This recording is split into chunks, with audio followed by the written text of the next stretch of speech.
If you go on YouTube and search for Let's Plays, you'll probably come across a YouTuber doing a game that's very similar to the one I just got done playing on PS4 called Guts and Glory.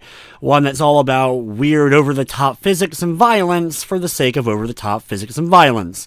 Fun for a few laughs, but usually doesn't sustain itself for long. But does Guts and Glory get all the glory as far as this genre is concerned? Or would I rather puke my guts out than play this one again?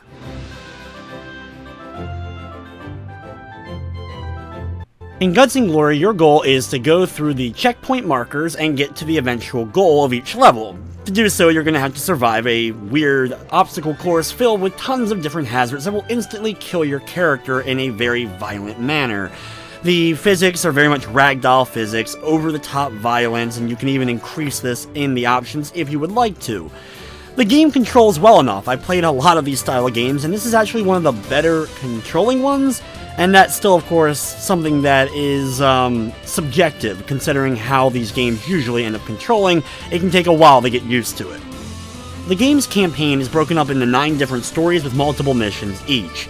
You have different characters that are kind of the focal point of the story, but you can play as multiple different characters in the course of each of these story campaigns. There's a bit of story beforehand on the loading screen, but other than that, there's no really story as far as the game is concerned. Once you're in the game, you're just trying to survive.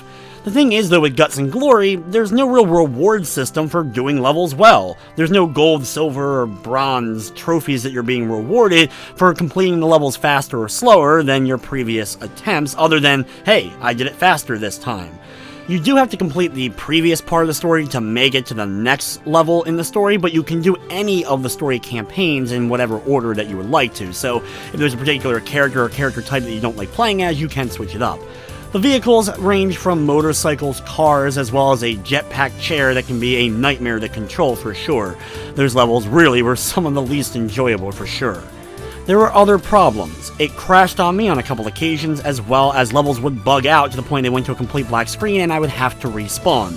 This would happen more so in certain levels than other ones, but it was enough times where it caused me to have to reset when I shouldn't have to become an annoyance. Guts and Glory is available now on the PS4 for $14.99, and it does not feature a Platinum Trophy.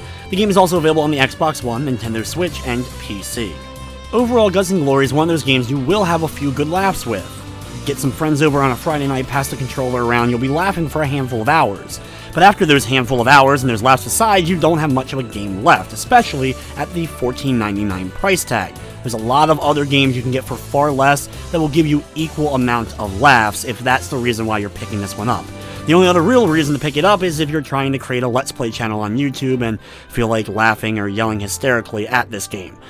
With that said though, I'm going to be giving Guts and Glory on the PS4 a 3 out of 10. But that's going to wrap up this review. I'd like to thank you for watching, and of course, I hope you enjoyed.